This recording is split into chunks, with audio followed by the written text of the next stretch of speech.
Hello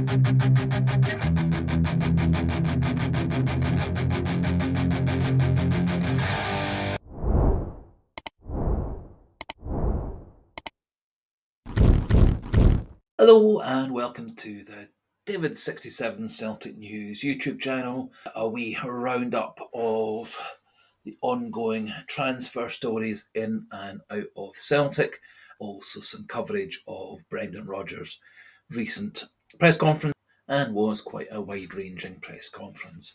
Before we do crack on, just a quick reminder, encouragement, if you are new to the channel and you like the video and you like the style of content, please do click that subscribe button. Keep the numbers pushing further and further past 850 towards 900, then 1,000. And as always, do feel free to pass on details of the channel to friends, family, fellow Celtic fans. Try and keep on boosting and increasing the numbers for the channel. Do remember to click the like button if you like the video, and comment section open to all for pleasant, polite debating points, opinions, thoughts, both on the video and other burning Celtic issues. So, interesting story, increasingly developing on multiple football sites and Celtic fan sites, is that Celtic are back in looking at young Switzerland under-21 international called Alvyn Sanches of Lausanne. I did a video on Alvyn Sanches back in June, and we'll just pop the highlight reel in again so you can have a wee reminder of Alvyn Sanches. Then we'll do a wee update on his stats, and the full version of that video on the 4th is obviously still available via YouTube if you want to go back and watch that, which has some more depth of stats and my own impressions of Sanches at that time. Just pop in those highlights and then we'll carry on with some of Sanchez's updated stats, and then moving on to other issues such as Arnie Engels, Matt O'Reilly and Rodgers' press conference.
Sanches is 21 years old, 5'10", under 21 player for Switzerland, with 7 caps and 3 goals. Also was successful at under 20 international level for Switzerland.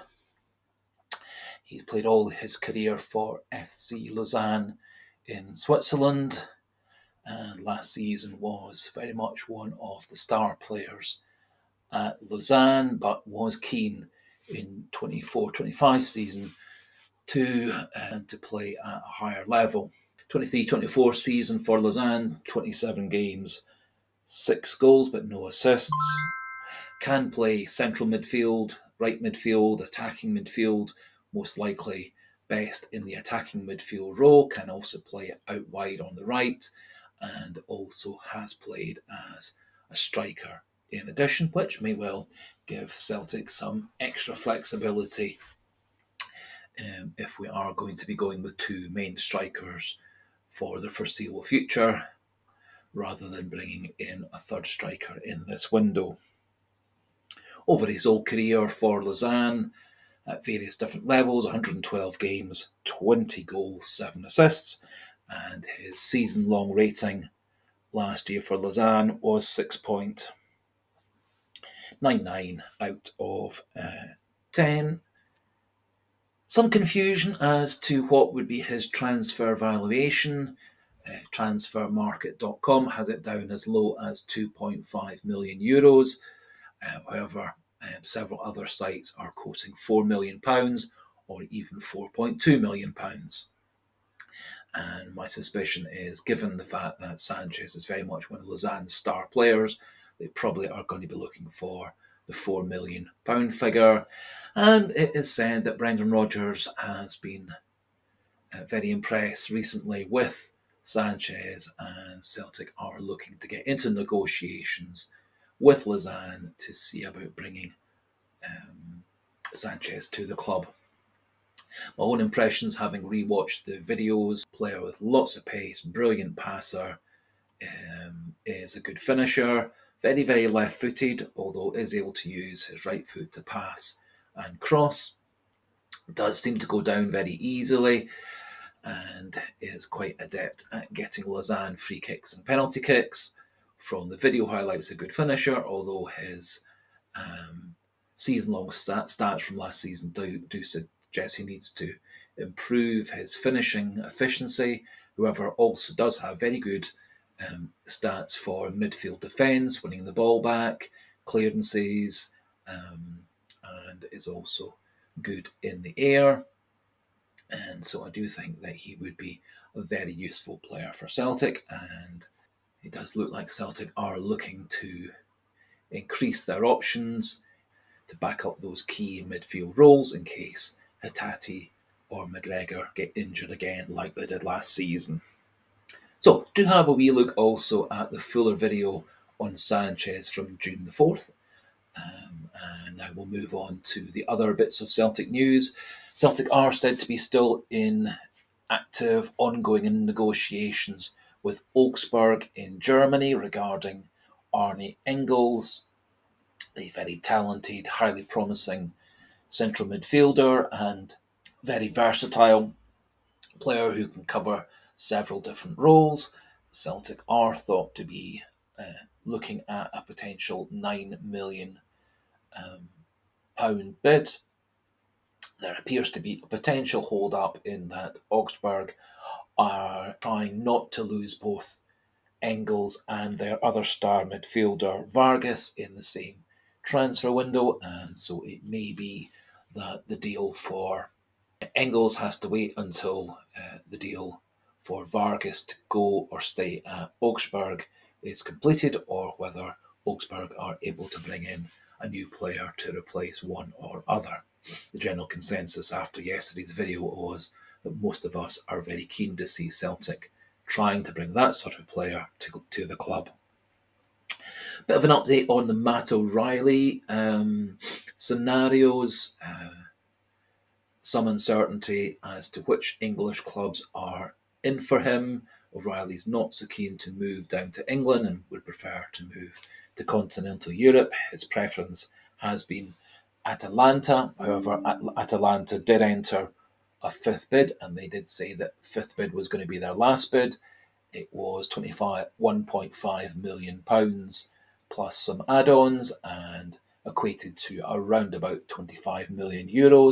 However, this morning, stories from the highly respected transfer journalist Fabrizio Romano is saying that Atalanta and Udinese have come to a potential deal to sign an alternative attacking midfielder by the name of Lazar Samardzic. That deal is thought to be worth €25 million, so in essence the same as Atalanta offered Celtic for O'Reilly yesterday, and then that should free up Atalanta to sell Cope Miners to Juventus for a deal of what's thought to be 55 to 57 million euros. At this point, it looks like Atalanta have bought a different player instead. That deal is expected to go through soon, but has not been fully confirmed yet, but was corroborated by the highly respected Fabrizio Romano. And so we'll see how that story develops. One other player who Brendan Rodgers has been very keen to bring to Celtic is the Southampton midfielder Shea Charles, young Northern Ireland full international with a lot of experience for Ireland, Northern Ireland at that level, a product of the Man City Academy, had a season at Southampton helping them to promotion. However, previously the manager of Southampton said that Shea Charles wouldn't be leaving Southampton unless they were able to bring in some additional improvements in midfield. Since that time, Southampton have made a couple of signings and in that region, and are also looking to sign a very highly promising player from Chelsea to cover the midfield role. And so it may be that the Shea Charles deal from Southampton to Celtic, which was thought to be a loan to buy deal, may be resurrected depending how things pan out over the next week, 10 days, as we approach the end of the transfer window in a couple of weeks' time. Finally, just a wee update on Brendan Rodgers' press conference. Full version available elsewhere on YouTube. Did cover quite a number of topics. Let you listen to and watch that yourself. However, key factors that he was updating on was that Kyogo and Alza Johnston both missed training today. Thought that Kyogo may not make the game on Saturday, and so Adam Ida lined up to make his first start in his second spell at Celtic. However, Rodgers was very keen to reassure everybody that Alza Johnston was just a precaution and that he will be fit and available on Sunday against Hibs. He did confirm that Mikey Johnson won't be out due to ongoing problems with his eye socket injury from being taken out by the Hibs goalkeeper in that goalmouth melee. No mention of Nawrocki or Luis Palma. Luis Palma has been out for a couple of weeks with an ankle injury, and so I suspect that he won't be available, nor will Nawrocki for the game on Sunday, but both should be building things up next week in training, hopefully. Rodgers also went out of his way to praise the board, praise the recruiting team, praise the scouting team. He said that the board had done a great job working behind the scenes to get players in. The scouting department and the recruiting department had been working very hard all summer, sourcing players, reviewing players, and starting off negotiations. It does say, however, that Celtic are looking to improve the scouting team and the recruiting team, and it's an ongoing process, and that they will be reviewing everything at the end of the transfer window and looking to put in further improvements and new faces to the team, both teams, between now and the next transfer window in the winter. So that is the end of things for today. just a quick reminder and encouragement to click that subscribe button. If you haven't subscribed to the channel already, do pass on the details of the channel to friends, family, other Celtic fans so they can join the David67 channel experience. Do click that like button and pop your thoughts, comments, opinions, Celtic issues into the comment section, and we can have a nice chat, debate, discussion on the channel. Planning to do a wee match preview video tomorrow morning, which hopefully should be up and available by lunchtime, dealing with the preview of the Hibs game on Sunday in the League Cup and any other transfer updates as they develop over the course of the rest of today and Saturday morning. And so until tomorrow, a goodbye and hail, hail.